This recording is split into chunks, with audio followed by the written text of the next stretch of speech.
जय श्री राम। कबीरदास जी कहते हैं, चिंता से चतुराई घटे, दुख से घटे शरीर, पाप से लक्ष्मी घटे, कह गए दास कबीर। आप कितना भी बुद्धिमान हो, यदि आप चिंता करने लगते हैं तो वह बुद्धि आपकी गायब हो जाती है। चिंता, टेंशन छोटा सा शब्द है, लेकिन इसके परिणाम इतनी भयानक है कि आप सोच नहीं सकते हैं। छोटी सी टेंशन हमें आत्महत्या तक पहुंचा देती है। एक चिंता जो हमें छोटी सी लगती है, वह चिंता करते करते हैं हम चिता पर पहुंच जाते हैं। आज जिसे देखो वह टेंशन में है। क्या बच्चे और क्या बुजुर्ग, सब ने टेंशन पाल रखे हैं। सभी इंसान को चिंता सता रहा है। विद्यार्थी को परीक्षा का चिंता, बेरोजगार को नौकरी का चिंता, जिसे रोजगार है उसे छटनी का चिंता, बिजनेसमैन को नुकसान का चिंता और उद्योगपति को हड़ताल का चिंता। जिसे देखो चिंता में ही डूबा रहता है। यदि आप किसी भी समस्या का चिंता करोगे तो वह समस्या जस की तस रहेगी और आपके कई समस्या उत्पन्न हो जाएंगे। क्योंकि जब आप चिंता करना आप शुरू कर देते हैं तो अनेक समस्या आप खुद उत्पन्न कर लोगे। चिंता मत करो, चिंतन करो। आप अपना ध्यान समस्या पर नहीं बल्कि वह समस्या के समाधान पर लगाओ। दुनिया में ऐसा कोई भी समस्या नहीं जिसका समाधान नहीं हो। जो भी समस्या आती है अपना समाधान लेकर आती है। चिंता और चिंतन दोनों में बहुत अंतर है। चिंता में से बिंदु हटा दो तो वह चिता बन जाता है और चिता मुर्दा को जलाता है। एक बार जलाता है, अंतिम बार जलाता है। जबकि चिंता जिंदा मनुष्य को जलाता है, बार बार जलाते हैं, तब तक जलाता है जब तक कि वह व्यक्ति चिता पर न पहुंच जाए। इसलिए कभी भी चिंता ना करें, चिंतन करें। चिंता अथवा टेंशन दूर करने के लिए 11 उपाय। चाहे आपके पास किसी भी तरह का टेंशन हो, उसे जरूर दूर करें। छोटी सी टेंशन आपकी जिंदगी को खत्म कर सकते हैं। मैं नीचे टेंशन दूर करने के 11 उपाय बता रहा हूं। मेरा विश्वास है कि आप इसे आजमाते तो आपकी चिंता जरूर दूर हो जाएगी। एक, जो पास है उससे संतुष्ट रहो। तेरे पास जो है उसका कद्र कर। यहां आसमां के पास भी खुद की जमीन नहीं। चिंता का एक मुख्य कारण है कि हम असंतुष्ट रहते हैं। हमारे पास जो भी है उसे हम कद्र नहीं करते। जो दूसरों के पास है उसे देखते रहते हैं। उसे प्राप्त करने के लिए चिंता करने लगता है। दोस्तों, सबके पास सभी कुछ नहीं होता और होना भी नहीं चाहिए, क्योंकि यह दुनिया में सभी अपना कर्म का फल प्राप्त करता है। कुछ लोग अपने भाग्य से ही कुछ प्राप्त कर लेते हैं। हमें उससे जलन नहीं करनी चाहिए। आसमान में उड़ने वाले व्यक्ति को जब नीचे खेत में काम कर रहे किसान देखता है तो सोचता है, काश मैं भी हवाई जहाज में उड़ पाता। उसी हवाई जहाज में उड़ने वाला व्यक्ति सोचता है कि काश मैं भी अपने खेत में काम कर पाता। जमीन पर रहने वाले और आसमान में उड़ने वाले दोनों ही असंतुष्ट हैं। इसलिए जहां रहे, जिस हाल में रहे, संतुष्ट रहना सीखें। संतोषम परम सुखम। संतोष में ही सबसे बड़ा सुख मिलता है। 2, समय का इंतजार करें। दोस्तों, कई समस्या ऐसे होते हैं जिसे हम कितना भी चाहे वह दूर नहीं हो पाता। उस समस्या के समय पर छोड़ दो। मेरा एक दोस्त है, उसके पड़ोसी उसे बहुत परेशान करते थे। वह 3 भाई था। तीनों मिलकर इसको काफी परेशान करता। कई बार इन्होंने पंचायत बुलाई, पुलिस में शिकायत कर लिया, लेकिन कुछ नहीं हो पाया। मैंने सुझाव दिया, इसे आप समय पर छोड़ दो। लगभग 2 साल बाद ही तीनों भाइयों का आपस में झगड़ा हो गया। उसे घर बेचकर जाना पड़ा और समस्या अपने आप सुलझ गया। 3 ओवर थिंकिंग नहीं करें। चिंता का यह बहुत बड़ी कारण है। ज्यादा सोचना यानी ओवर थिंकिंग हमारे मस्तिष्क को खराब कर देता है। हम उस समस्या के बारे में सोचते रहते हैं जो समस्या कभी आएगी ही नहीं। हम अपने अतीत के बारे में सोचते रहते हैं जो अतीत बीत गया। ओवर थिंकिंग की समस्या महिलाओं में ज्यादा पाया जाता है। वह हमेशा बीती हुई बातों के बारे में सोचती रहती और चिंता करते रहती हैं। शादी के बाद यह बात हो गया, यह बात नहीं होनी चाहिए। ससुराल में ऐसा हो गया, ऐसा नहीं होना चाहिए इत्यादि।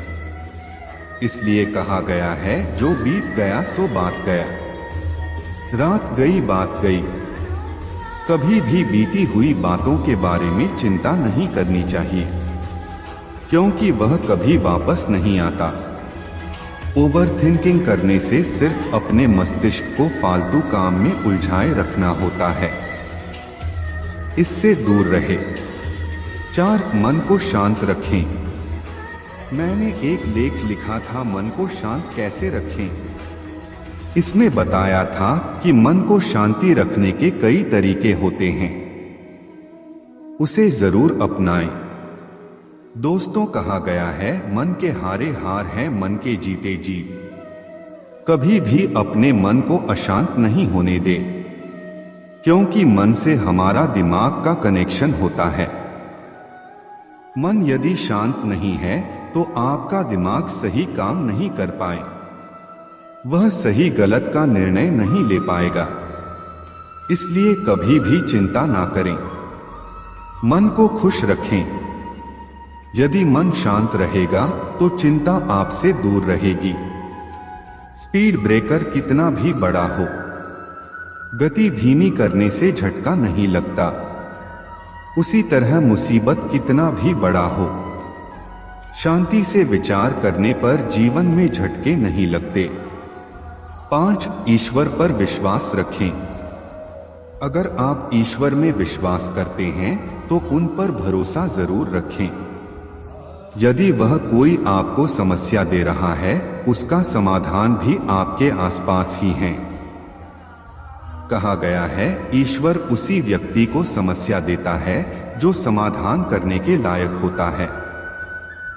इसलिए समस्या देखकर घबराएं नहीं। चाहे कोई भी समस्या है, चिंता करने से कुछ नहीं होगा। भगवान का नाम ले और भगवान को धन्यवाद कि यह समस्या हमारे पास आया, क्योंकि हम जितना समस्या का समाधान करते हैं, हम उतना ही मजबूत होते हैं।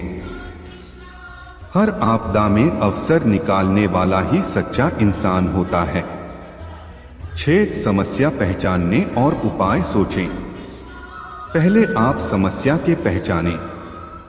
आखिर ऐसा कौन सा समस्या है जो आपकी चिंता का कारण है। कई बार होता है कि हम समस्या को ही नहीं पहचान पाते हैं। जैसे मान ले कि आपको घर बनाना है, आपके पास पैसा नहीं है, इसलिए आपको एक दूसरा जमीन बेचना है। वह जमीन के पैसे से आपको घर बनाना है। आप यदि घर की चिंता करते रहते हैं कि घर कैसे बनेगा, तो यह आपका समस्या सही नहीं है, क्योंकि समस्या आपका जमीन बिकने की है। यदि जमीन बिक जाएगा और पैसा आ जाएगा, घर तो अपने आप बन जाएगा। मंजिल तो मौत है, सफर का मजा लो। यदि आपके पास एक से अधिक समस्या है और सबकी चिंता आप करते हैं, जो समस्या पहले आ रही है उसे दूर करें, उसके बाद जो समस्या आएगी उसे दूर करने के बारे में बाद में सोचेंगे। 7 माया मोह का त्याग करें। कई बुजुर्ग के पास चिंता की लाइन लगी रहती है। मेरे बेटा को अच्छा मकान नहीं है, मेरे पोता को नौकरी नहीं लगी, मेरी पोती की शादी नहीं हुई है, और ना जाने किस किस बारे में चिंता करते रहते हैं। बुजुर्ग यदि अपना चिंता दूर करना चाहते हैं तो वह अपना माया मोह का त्याग कर दे। अब अंतिम समय में वह चाह कर भी कुछ नहीं कर सकते। ना पोता को नौकरी दिलवा सकते हैं और ना बेटा को घर बनवा सकते हैं। फिर चिंता किस बात की? जब हम अपने सारी उम्र में बच्चे या अपने परिवार के लिए जो कर पाए उससे हम संतुष्ट नहीं हैं, तो अब हम उसके लिए क्या कर सकते हैं? हमारे करने से उसे कितना काम आएगा? यदि बच्चे समझदार है तो वह खुद अच्छा से अच्छा कर लेंगे। यदि वह नासमझ है तो हम कितना भी उसे कर देंगे वह उसे नहीं संभाल पाएगा। इसलिए माया मोह का त्याग करके रामायण पाठ करें, गीता पुस्तक पढ़ें, भजन कीर्तन में अपना मन लगाएं। यदि आपका इन कामों में मन नहीं लगता तो किसी एनजीओ में जाकर सेवा करें, गरीबों का दुख बांटने का प्रयास करें। 8 भविष्य का चिंता ना करें। चिंता का एक मुख्य कारण है अपने भविष्य के बारे में सोचना। हम अक्सर कहते हैं कि भविष्य किसने देखा है, लेकिन बार बार हम भविष्य की चिंता करते रहते हैं। चाहे विद्यार्थी हो या फिर नौकरी करने वाले अधिकारी, व्यापारी हो या उद्योगपति, सभी लोग भविष्य की चिंता करते रहते हैं। भविष्य अनिश्चित होता है और अनिश्चित के बारे में क्या चिंता करना। कई बार हम डर के मारे मर जाते हैं, क्योंकि समस्या हमें उतना नहीं मारता जितना हमें उसका डर मार देता है। कोई महामारी आएगी, आपको लगेगी फिर आप मरोगे, लेकिन आप पहले ही चिंता करने लगोगे, बीमारी आने वाले हैं, मुझे लग जाएगा, तो आप बीमारी आने से पहले ही मर जाओगे। 9 हमेशा आशावादी रहे। आशा ही जीवन है, निराशा तो मौत है। चाहे कैसी भी परिस्थिति आ जाए, आप एक बार निश्चय कर लो कि मुझे आशावादी बने रहना है, मुझे निराशावादी नहीं बनना है। यदि आप आशावादी रहोगे, चिंता आपसे दूर रहेगा। जब भी आप निराशावादी बनोगे, चिंता आपको घेर लेगी। एक कहानी आप जरूर सुने होंगे। एक बार राजा 2 व्यक्ति को मृत्यु दंड दिया। दोनों व्यक्ति में से एक आशावादी था और दूसरा निराशावादी। राजा ने दोनों से उनकी आखिरी इच्छा पूछी।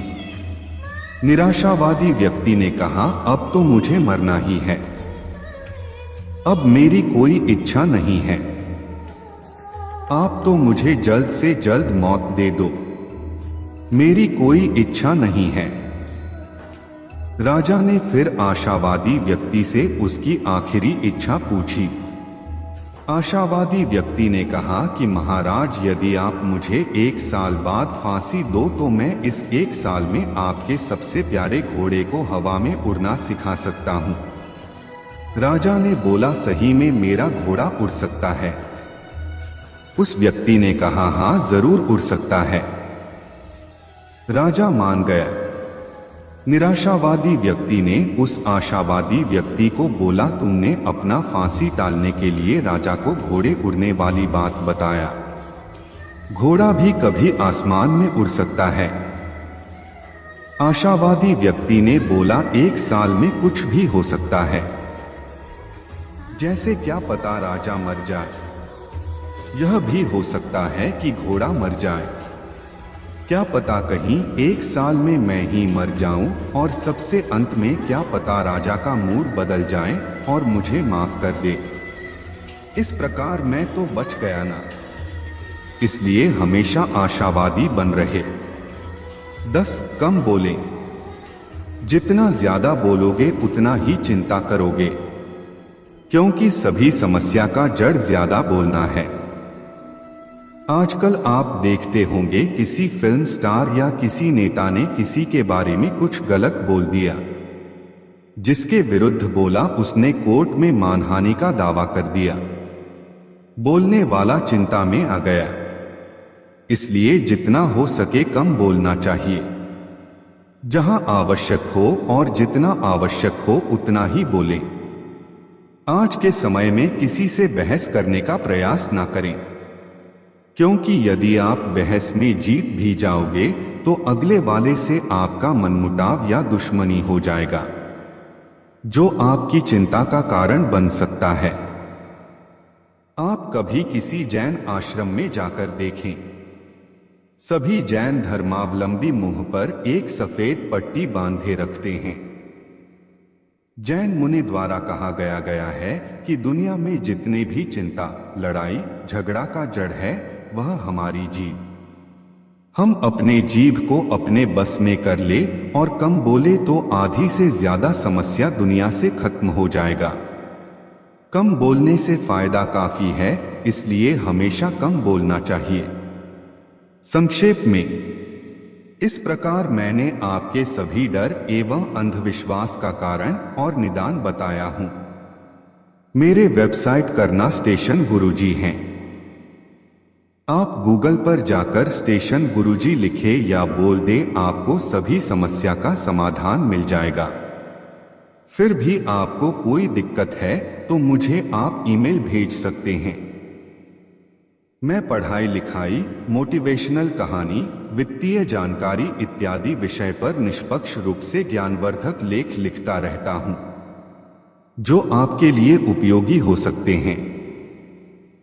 जाते जाते मत सोच इतना जिंदगी के बारे में। जिसने जिंदगी दी है उसने भी तो कुछ सोचा ही होगा। धन्यवाद।